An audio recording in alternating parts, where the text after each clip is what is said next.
வணக்கம், welcome to Madurai அம்மா சமையல்.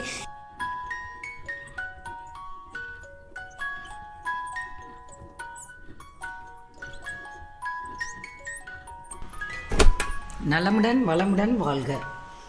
பாசிப்பயிரில் ஒரு டிஷ் பண்ண போகிறோம். அதாவது வெஜ் ஈரல் குழம்பு.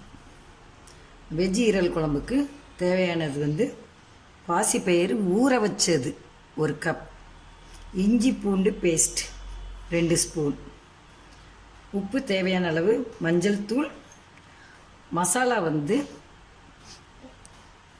ஸ்பூன் சீரகப்பொடி, 1 ஸ்பூன் மல்லிப்பொடி, 1 ஸ்பூன் வத்தல் பொடி, 1/2 ஸ்பூன் மிளகு பொடி, தேங்காய் 2 சில்லு அளவு அரைச்சி நல்ல பைன் பேஸ்ட்டாக எடுத்து வச்சுக்கிடணும். 1/2 கப் வெங்காயம். இந்த பாசிப்பயிர் 4 மணி நேரம் ஊற வச்சு எடுத்திருக்கேன். இதை மிக்சியில் போட்டு அரைச்சி எடுத்துக்கிடுவோம். அந்த மிக்சியில் போடும்போது அதுக்கு தேவையான அளவு உப்பு போட்டுக்கிடணும். மிக்சியில் உப்பு போட்டு இந்த மாதிரி அரைச்சி எடுத்துக்கிடணும். அரைச்சி எடுத்ததை இட்லி பானையில் ஊற்றி இட்லி மாதிரி வேக வச்சு எடுத்துட்டு கட் பண்ணி நம்ம குழம்பு ரெடி பண்ணணும். மாவு இட்லி பானையில் ஊற்றி 10 நிமிஷத்தில் வெந்துடும். மாவு வெந்த பிறகு இப்படி இட்லி எடுத்து வச்சு நம்ம கட் பண்ணுறோம்.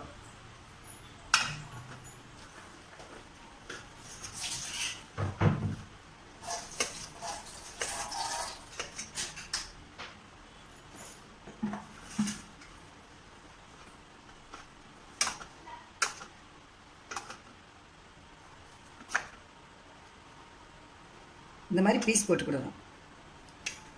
பீஸ் கொஞ்சம் மீடியமாக போட்டிங்கன்னா நல்லாயிருக்கும். ரொம்ப பெருசாக போடாமல் மீடியமாக போடுங்க. எண்ணெய் காஞ்சோடனே வெங்காயம் போட்டு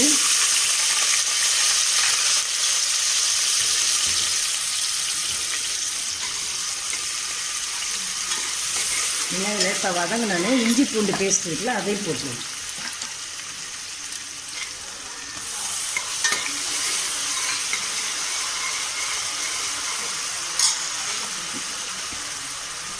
நம்ம அந்த அரைச்சி வச்ச மசாலா இருக்குல்ல, தேங்காய், மல்லிப்பொடி, சீரகப்பொடி, மிளகு பொடி, வத்தல் பொடி,